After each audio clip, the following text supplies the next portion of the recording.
life living and making a living can sometimes wear us out, grind us down, and dull our senses.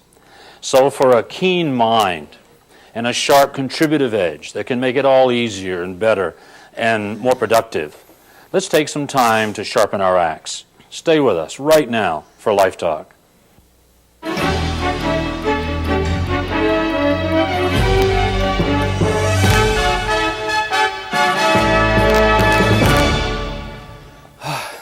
Good evening.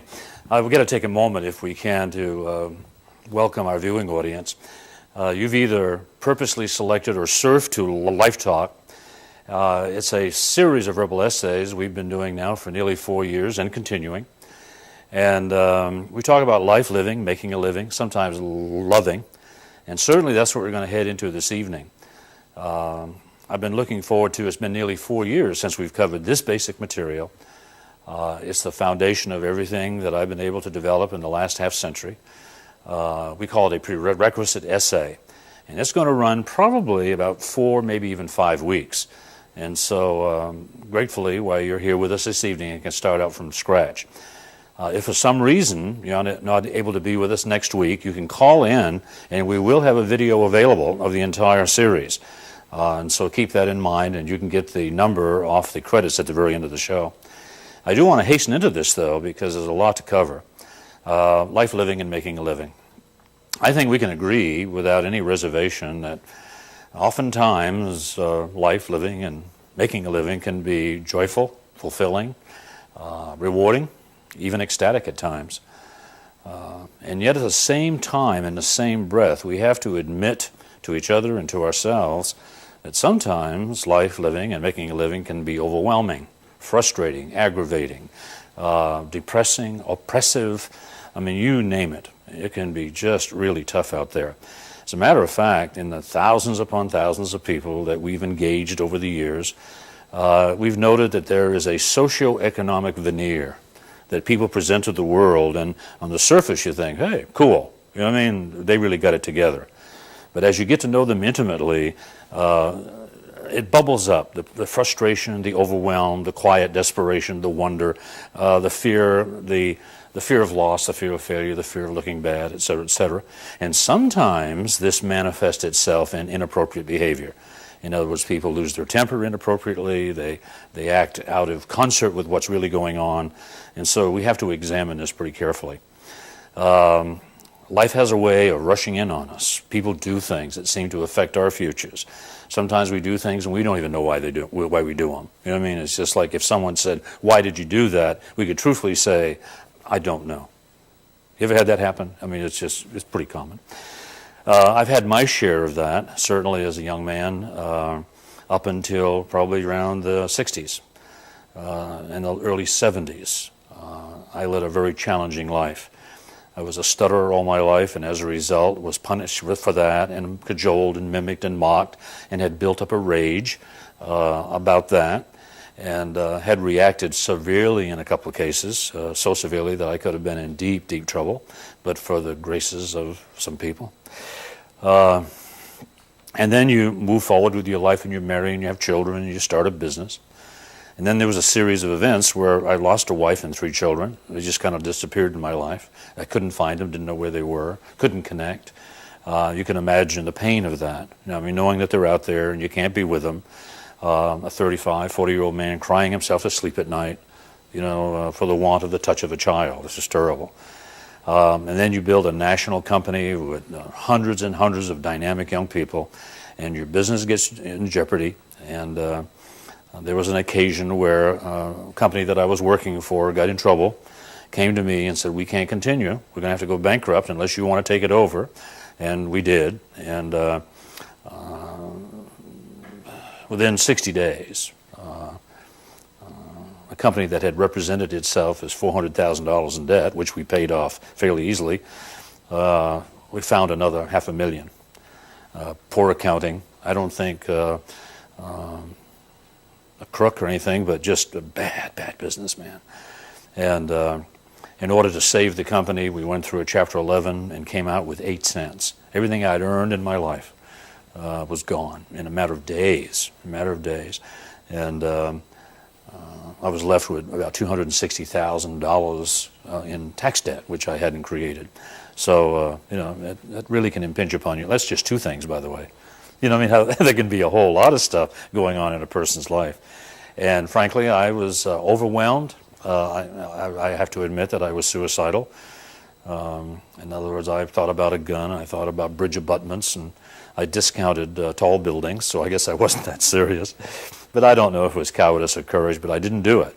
But I did study, and I listened, and I watched, and I wondered, and I wrote, trying to find a way through the pain.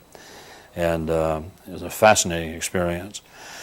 I began to pick up rumblings and rumors that women were better at life's trauma, if you would, than men are. I'm sure you've heard something like that. They make a gender issue out of it. I find that's not really true, but some women are better than some men, if we can put it that way. I wondered about that, and so I tried to get myself in connection with the female that has to be in me. You try to think like a female, and you try to get your mind over into the body of a female. Frankly, I felt vulnerable. It was difficult to do. I began to read women's magazines. That helped a lot, especially New Woman, especially because New Woman was written in the female gender. And for the first time in my life, I began to recognize what it must be like to be kind of left out, to be a little second class. Because, literature, for the most part, all throughout history has been written in a male gender. And so as I read that, I had that sense of not being included, and so I began to respect that perspective a great deal more. Then I happened upon the idea, and I'm a slow learner, I guess, but it took me a while to realize that the rumblings were based on the fact that women were supposed to be better at identifying their feelings, how they felt, better than men.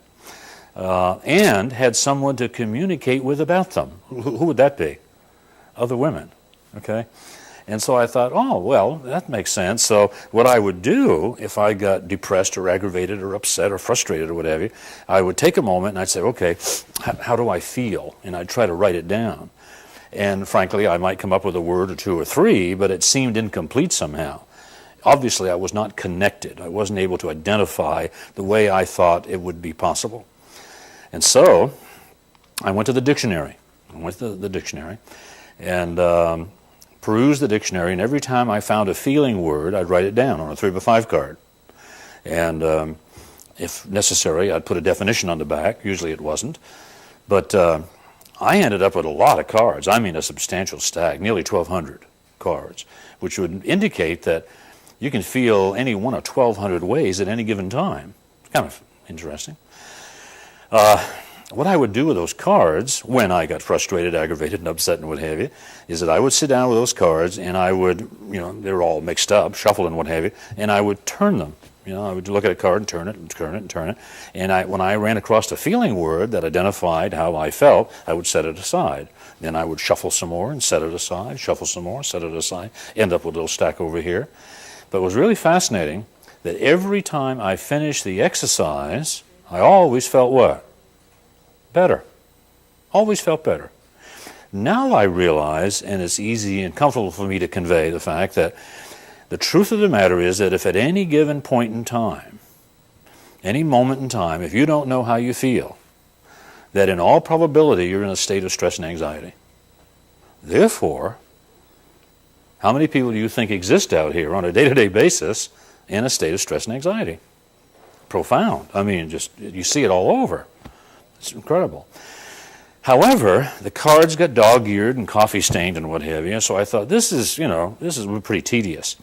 So I began to call out the redundancies, and there were some of the words that I had a good handle on and what have you, and gradually reduced the pile to a substantial number. I shuffled them very, very carefully, and then I began to type them, and I would turn one card over at a time, and I would type it. That was before the days of the computer, and I'd type a word, and as I worked across so I could get a list like this. When I was through, I had 168 words that I have used more or less as a worksheet since then. It seems to be a pretty good compilation of feelings. 168 is only representative of those that you could feel. And frankly, if you had the time and the disposition, I'd recommend getting back into the dictionary and extending this list perhaps. Now, what I'd like to ask you to do with me this evening, or this morning, or this afternoon, whenever you're watching the show, is to tune in on the feelings list that we will show you. Now, this is an abbreviated list for our viewing audience. I believe there's, let's see, 6, 12 times 4, about 48 words.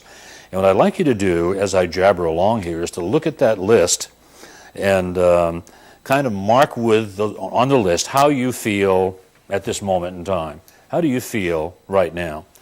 And if you would, just go down the list and know that the groupings are insignificant.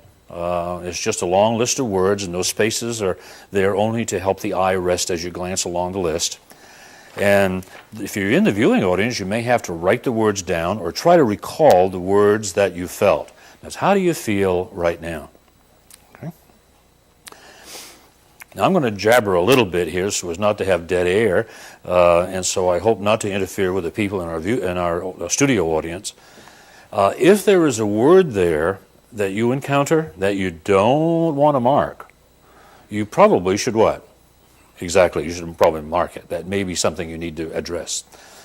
If you should finish the list before anyone else, I'd recommend going back over the list, because if you're doing it well, then other words will pop up. Those other words will probably come up for you.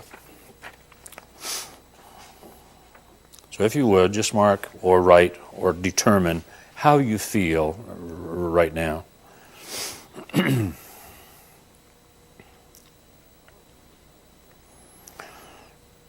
Now, normally this is a 4-minute exercise, but we're going to accelerate through this and allow our studio audience perhaps to do more of the work later on so that we can get on with this. The next thing I would like you to do is to go to the next page in your workbook, and what they will find there in the middle of the page is the word emotions. Emotions.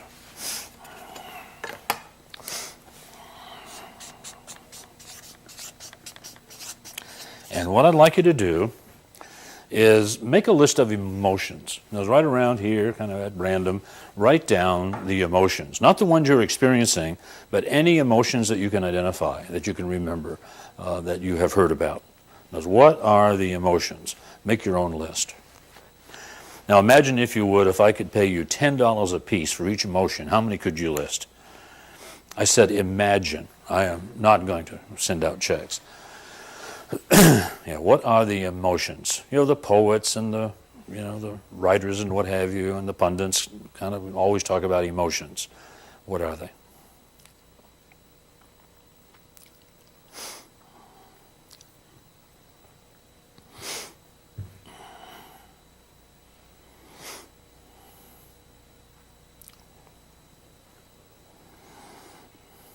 Usually it doesn't take very long, because I see people slowing down frequently when I do this exercise after just a few words.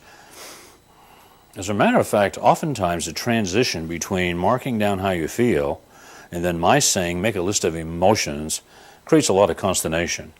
People say, what do you mean? Aren't we, there's really some confusion about that, and isn't that a shame when you think about it? Because what we're talking about here is who we are, how we behave. And yet there's a vagueness about this kind of thing. It's really kind of fascinating. Let's move on and kind of explain what we're doing. I had people mark on the feelings list.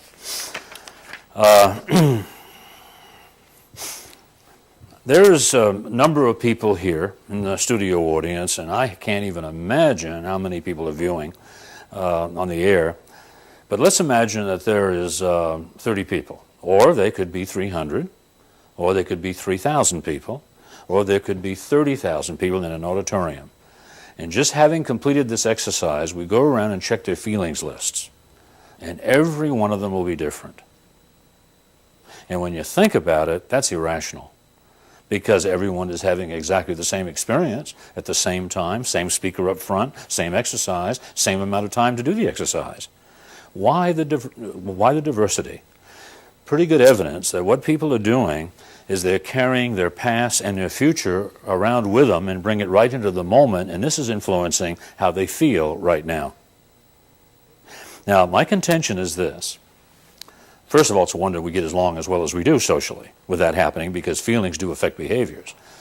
But the contention is this, that if we could assemble, we'll say 3,000 people, every evening for a month, and then maybe every other evening for a month, and what we're doing is practicing being right here. Now, divorcing ourselves just for a few moments from our past and our future, our morning and our afternoon, and getting right into the moment and addressing this issue, how do you feel right now? Remember, that's what I said in the beginning, wasn't it? How do you feel right now? I believe in time, that those lists would begin to concert. They'd begin to be similar. Follow what I mean? And at the same time, can you imagine the harmony, the synergy, the peace that could settle into that group of people, all feeling essentially the same thing? And in all probability, there wouldn't be, some emotions involved because of the environment. Now, people have made a list of feelings, and then we said, okay, make a list of emotions. This is a funny experience. What I would like you to do right now is I'm going to call on some people in the studio audience to give me theirs, and I'm going to make a list of them over here, and I got to be careful which pen I use. Okay. Janice, would you give me all the words that you wrote down? Joyful. Joyful. Okay. Peaceful. Wait a minute down. Joyful. I'm sorry? Peaceful. Hateful? Peace. Peaceful. Thank you. By the way, okay, I'm going to do it over here. Peaceful. Abundant. Anything else? That was all. Okay, Bobby, would you give me yours? Anger. Anger. Fear. Fear. Frustration. Frustration. Sadness. Sadness.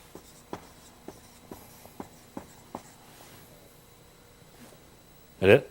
Okay. Chris, would you tell me what you got on your list? That's not up here already? Love. Love.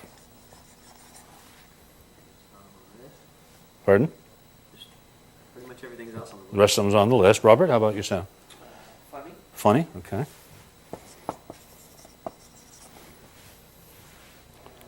Just about everything else is on there. Are already on there. I like grief. Does anybody have an investment in grief? Okay. Grief. Okay. Anything? Hate. All righty. Thank you. I'm going to put it over here. Anybody else? Okay. Let's kind of leave it at that. You can imagine if we solicited from, 30, 40, or 300 people, we'd have a pretty extensive list. Okay. So let's go back and examine what we're doing.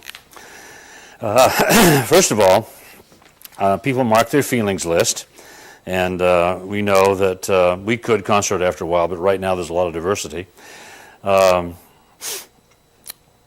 What are feelings anyway? What is that all about? Well, we know they're not right or wrong. See, a feeling is a feeling. And you can't say it's right or wrong, good or bad. It just happens to be how you feel. A feeling is a way that the subconscious has of communicating with and to the outside world. Okay? And what it's based on, frankly, is the fact that feelings are manifestations of emotions, physical manifestations of emotions. We're subject to feeling any number of things based on the emotional status. For example, if what I'm saying is true here, in other words, that there can be a lot of feelings, up to 1,200 of them, and over here we had a bunch of emotions. And the bad news is a lot of feelings. Good news is only 2 emotions. There's only 2. And if you will invest in this, accept it, work with it, invest in it, it is incredible how much peace of mind can come out of it. If that's true, by the way, if there are only 2 emotions, what are some of these words up here? Probably feelings. Yeah. Now, what we have to do is discern the 2 emotions. Now, we're going to pretty well, I think, agree that love is one of them. Love is a primary emotion. We're going to use that one.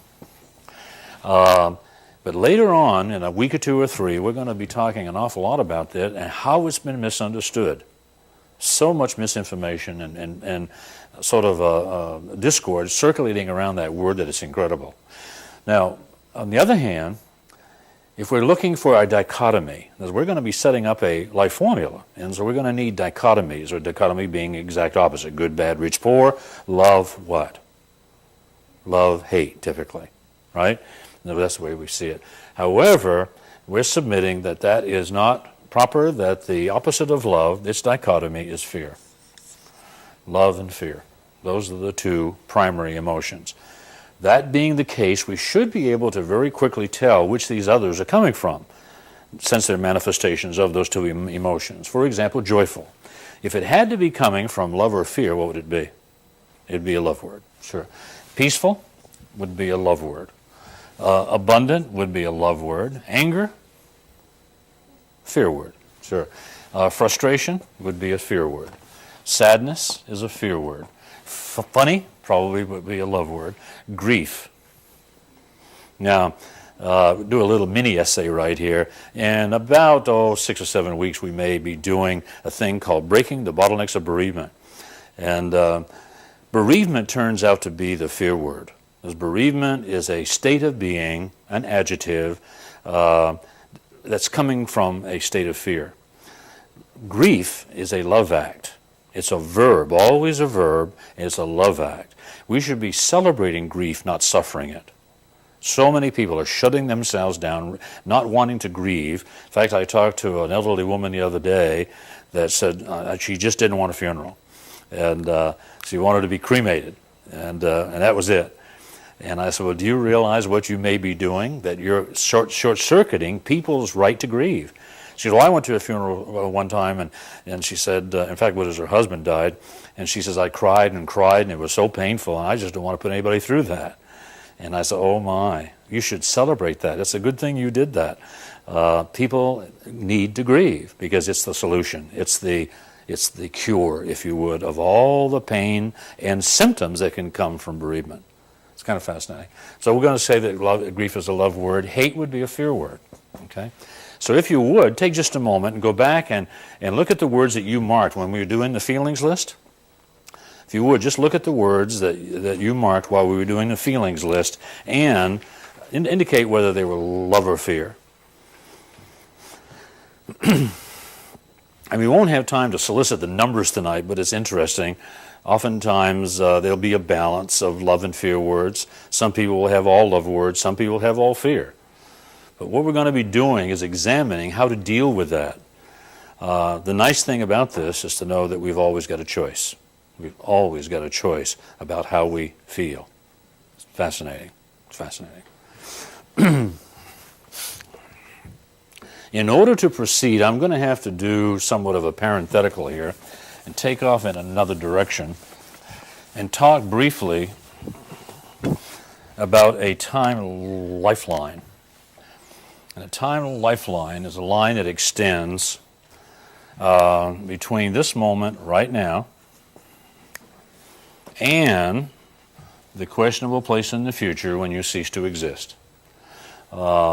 And that represents the time and the energy that you and I are going to expend. Okay? So the time lifeline represents the time and energy that you and I are going to expend between this moment now and that questionable place in the future when we cease to exist. It's a question mark because death is an odd thing. It swoops in on us sometimes, totally unexpected.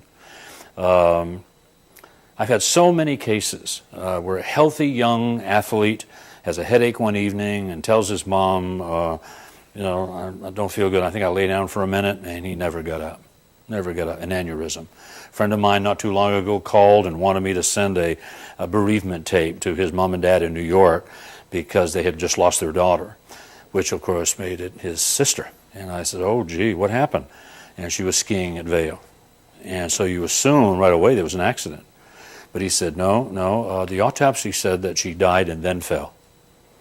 Had an aneurysm, just ceased to exist. And other people just go on and on and on through all kinds of pain and hurt. And, you just don't know. So it is a question mark.